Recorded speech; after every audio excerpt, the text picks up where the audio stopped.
ألف تحية لصاحبة الفكرة دي. هاتي كده الدبوس المشبك وحطيه في البامية بالشكل ده، وتعالي أقولك على سر بجد هتدعيلي عليه وهتحلي معاكي أكتر مشكلة ممكن تقابليها. يلا كده لايك حلو منك بسرعة، وما تنسيش تصلي على الرسول وكملي معايا الفيديو الآخر عشان مليان أفكار وحيل منزلية جديدة. ما تنسيش تقولي لي انت من أنهي بلد بتشوفي معايا الفيديو، ويلا كده لايك وشوفي الأفكار للآخر وإن شاء الله تخرجي مستفيدة. وتعالي نبدأ مع بعض ببداية الفيديو. اول فكره معايا، هتجيبي ليمونه ومبشره وهتبتدي ان انت تبشريها بالميه بتاعتها بالقشر بكل حاجه، تبشري الليمونه كامله وحاولي على قد ما تقدري ان انت تبشريها ناعم خالص، وهقول لك ليه. بعد بقى ما تبشري الليمونه كويس جدا زي ما انت شايفه بالميه بتاعتها بالقشر بكل حاجه، بعد كده هتجيبي بقى معلقه من البيكربوناتو، ممكن تحطي معلقه او اتنين، وبعد كده تستخدمي المسمار او القرنفل وحاولي ان انت تعجنيهم كده زي العجينه. هتحتاجي تاني تزودي بيكربونات لحد ما تكون معاكي كده عجينه، لحد ما توصلي للقوام ده. بصي انا قعدت ازود بيكربونات لحد ما مسكت معايا وبقت شبه الكوره كده، ليمون وقرنفل وبيكربونات. ودي بقى هتحطيها في علبه صغيره او في طبق صغير كده عندك في التلاجة. عايزه اقول لك حلوه جدا، هتخلي ريحه التلاجة بتاعتك دي ريحتها حلوه قوي. لو فيها ريحه كريهه او رحتي سافرتي وسبتي اكل فيها باظ وعمل ريحه وحشه في التلاجة، هيمتص لك اي ريحه وحشه جوه التلاجة. تعالي بقى نشوف الفكره رقم 2. هقولك على طريقه حلوه قوي لو انت عايزه تعملي الرز في الحله الاستانلس او اي حاجه في الاستانلس وخايفه لحسن تلزق منك وتشيط. اعملي بقى الفكره دي. هتستخدمي الحله طبعا وتحطي عليها شويه من الميه، حوالي مثلا معلقتين من الميه من الحنفيه عادي جدا، وحاولي ان انت توزعيهم كده في الحله. وبعد كده هتحطي رشه ملح بسيطه قوي، شويه كده من الملح، رشه بسيطه جدا عشان احنا عاملين حسابنا طبعا ان احنا لسه هنضيف ملح تاني للرز. وقلبيهم كده مع الميه وسيبي الميه تتبخر مع الملح بالشكل ده. وبعد كده حطي السمنه بتاعتك او الزيت واشتغلي عادي جدا واعملي الرز. عايزه اقول لك الحركه دي حلوه جدا. بعمل الرز في الحله الاستانلس لا بيلزق معايا ولا بيشيط، وكمان بحمر وبقلي فيها بطريقه حلوه جدا. تعالي نشوف الفكره رقم 3. هقول لك على معلقه حلوه جدا تحافظ على البطاطس وبالذات في الشتاء علشان من الرطوبه. هتجيبي كده معلقه من النشا وتبتدي ان انت تغلفي البطاطسيه زي ما انت شايفه وهتعملي الحركه دي في التربو. عايزه اقول لك البطاطس هتقعد معاكي مده اطول من غير ما تبوظ. تعالي نشوف الفكره رقم 4. السكر، وبالذات في زي اسكندريه والاماكن اللي بيبقى فيها رطوبه عاليه بتلاقي السكر كده حجر معاكي او الملح. هتجيبي كده قطعه من الفينو، حته الفينو اللي انت بتقصيها كده وانت بتعملي السندوتشات الصبح، هاتيها اوعي ترميها، حطيها في العلبه زي ما انت شايفه. هتمتص معاكي الرطوبه اللي موجوده في السكر او الملح او الثوم البودر او البصل البودر. بجد الطريقه دي حلوه قوي، واكتر حاجه بتعمل رطوبه كمان وبتبقى عامله زي بتمسك في بعض الثوم البودر والبصل البودر. جربي فكره الفينو دي. تعالي نشوف الفكره رقم 5. اسهل طريقه تسني بيها السكاكين او المقصات. هاتي كده معاكي مفك يكون طويل وابتدي ان انت مشي المقص عليه بالشكل ده. عايزه اقول لك هيسن معاكي المقصات وهيسن معاكي كمان السكاكين ويبقى عامل معاكي زي السننه بالظبط. مفكات طبعا عندنا موجوده في كل مكان، وده بديل المسن بتاع السكاكين او المقصات.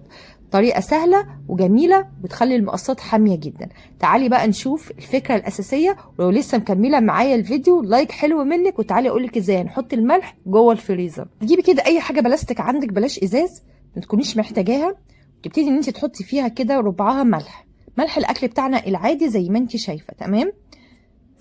وبعد كده يا ست الكل بعد ما تمليها كده ربعها ملح، هتجيبي بقى شوية من الخل وتحطي كده الخل على الملح بالشكل ده لحد ما الملح يدوب معايا. ممكن تغلفيها بورق فويل او ممكن تسيبيها كده زي ما هي وتحطيها في الباب بتاع الفريزر. عايزه اقولك لو انت عندك ريحه وحشه جوه التلاجة وبتبوظ لك الحاجه والحاجه ما بتقعدش معاكي مده طويله او طعمها بيغير وبيكرف ريحه وحشه، جربي بقى الطريقه دي. الملح والخل هيمتصلك الريحه الوحشه الموجوده في الفريزر وكمان هتحافظ لك على الحاجه جوه. تعالي بقى نشوف الفكره اللي بعد كده. اضربي السرنجة في الطماطماية واستعدي للشتاء بخدعة ذكية بجد هتريحك طول فصل الشتاء بإذن الله. عايزاكي تلحقي تنفذيها قبل دخول البرد عليكي علشان كده بقى احتفظي بالفيديو ده في صفحتك الشخصية، لان فيه وصفات بجد لا تقدر بثمن، وحاجات لأول مرة هتشوفيها وهتريحك جدا طول الشتاء بإذن الله. يلا كده نصلي على رسولة في التعليقات. والفيديو النهاردة مليان أفكار كتيرة قوي هتعجبك وهتخرجي مستفيدة. ولو انتي أول مرة تشوفيني، يلا كده لايك حلو منك وتعالي نشوف أول فكرة. اول فكره معايا، هتجيبي معلقه شطه وتعالي بقى ورايا وهقولك هنعمل بيها ايه. في اي طبق هتجيبي معلقه شطه وهتحطي كده شويه من الخل، حوالي فنجان من القهوه كده هتحطيها وهتمليه الخل زي ما انتي شايفه. تمام. وهتقلبي المكونات دي كويس جدا، وحطي معاه معلقه من ملح الليمون، وقلبي برضو المكونات دي كويس لحد ما ملح الليمون يدوب. وبعد كده هاتي بخاخه وتعالي بقى اقولك على حاجة هتريحك جدا جدا، سواء كان في الشتاء او في الصيف. احنا عملنا ايه؟ عملنا اقوى محلول للقضاء على الصراصير الصغيرة والصراصير الكبيرة، الاماكن اللي بتدخل منها الصراصير زي مدخل باب الشقة او العمارة او البلكونات. استحالة تشوفي عندك صراصير تاني. تعالي نشوف الفكرة رقم 2. هقولك على حاجة كده تعمليها للدولاب بتاعك لتعطير الملابس والدولاب طول الشتاء بإذن الله. عايزة اقولك كل اللي يفتح دولابك يقولك انت عاملة ايه بالظبط. هتجيبي صباع من الطباشير وتبتدي انت تقسميه كده قطع صغيرة. ممكن تستخدمي اي زيوت عطرية حلوة تكون ريحتها قوية زي النعناع او القرنفل، او تستخدمي جل النعناع زي اللي انا جايباه ده، ريحته قوية جدا بجد، بتخلي بقى ريحة الدولاب جميلة قوي.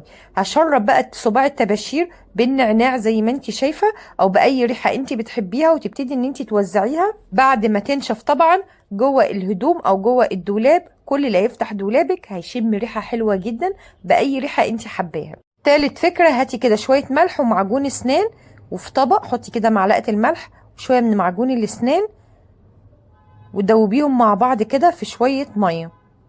اهم حاجه ان معجون الاسنان والملح يدوبوا كويس جدا مع بعض زي ما انت شايفه كده. هياخدوا حوالي كده 10 دقايق لحد ما المعجون يدوب مع الملح في الميه، وتبقى ميه صافيه خالص، وتبقى ميه لونها ابيض زي ما انت شايفه كده. قعدت اقلب فيهم. بعد كده جبت بخاخه واحط بقى شويه دول بقى محلول قوته عاليه جدا وتركيزه عالي جدا في القضاء على النمل. رشي بقى الاماكن اللي بتشوفي فيها نمل على الرخامه، وحاجه طبيعيه مش هتضرك ولا هتضر الاكل، وفي نفس الوقت هتقضي لك على النمل. يجي بقى الفكره الاساسيه معانا، اضربي السرنجه في الطماطمايه وتعالي اقول لك على حاجه الحقي نفذيها قبل الشتاء. بس كده هاتي شويه رز صغيرين زي ما انت شايفه في اي طبق عندك، واستخدمي ميه سخنه تكون بتغلي، وحطي بقى كده انقعي شويه الرز دول وسيبيهم حوالي ساعه لحد ما تبرد، ولحد ما الرز يبقى طري جدا وفايده الرز تنزل كلها في الميه. وبعد كده هاتي سرنجه واسحبي بقى الميه دي في السرنجه بالشكل ده، اي نوع سرنجه عندك. وبعد كده هتجيبي بقى الطماطمايه والسرنجه اللي فيها ميه الرز وتبتدي ان انت تفضيها جوه الطماطم من غير ما تقسميها ومن غير ما تفتحيها. انا عايزه الطماطم تبقى مقفوله وتفضلي تعبيها بقى كده معاكي بميه الرز زي ما انت شايفه. هتفضلي تمني السرنجه لحد ما تحسي ان الطماطمايه اتملت بالميه وهي مقفوله. تمام. بصي انا عملتها حوالي 3 مرات لحد ما حسيت ان الطماطم بتاعتي اتملت بميه الرز. تمام. وبعد كده بقى يا ست الكل، الطماطمايه دي بعد ما تعملي الحركه دي فيها هتسيبيها عندك على الرخامه حوالي ساعه ونص تاني او ساعتين على الرخامه بالشكل ده وهي جواها ميه الرز. وبعد كده هتفتحيها وهنقسمها نصين، وهقولك هنعمل بكل نص ايه. بس كملي معايا الفيديو وشوفي بقى. اول نص ده هتاخدي عليه كده معلقه نشا، معلقه من النشا، وتبتدي ان انتي تدعكي بيه الاماكن اللي موجوده عندك في جسمك، الاماكن الغامقه تدعكي بيه بالشكل ده. طبعا الحركه دي بتعمليها قبل الشاور. تمام. وتدعكي بيه زي ما انتي شايفه كده. بعد كده تغسليه. تمام. او تمسحيه بمنديل. وبعد كده تجيبي النص التاني وتحطي معلقه البن. انت كده جهزت البشره بتاعتك للتفتيح. وبعد كده تدعكي بقى بالنص التاني بالبن ده. عايزه اقول لك روعه في التفتيح الاماكن الغامقه اللي موجوده في جسمك، وهتبقي بيضه كده زي القشطه. وجربيها في اي مكان وهتلاقي النتيجه فوري. جربيها وهتعجبك. تعالي بقى نشوف الفكره اللي بعد كده.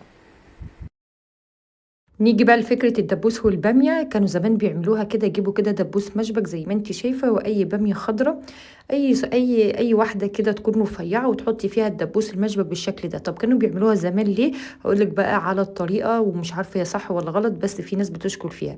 بيقولك الناس اللي بتعاني، الاطفال اللي دايما عندهم عكوسات، مثلا حاسة ان انت عندك طاقة سلبية، في خنقة موجودة، بتعلقي كده الدبوس بالمشبك بالشكل ده، بيمنع العكوسات والطاقة السلبية، وبيقولوا يعني ان هي كويسة. انا ما جربتهاش كتير، بس في ناس عمالة تشكر فيها، فقررت ان انا اجربها معاكم. انا هقول لكم على النتيجة، وانتوا كمان لما تجربوها تبقوا شوفوا النتيجة، وفعلا هو الكلام ده صح ولا غلط. فهنشوف. وكده الفيديو بتاعنا خلص، ودمتم في رعاية الله، والسلام عليكم.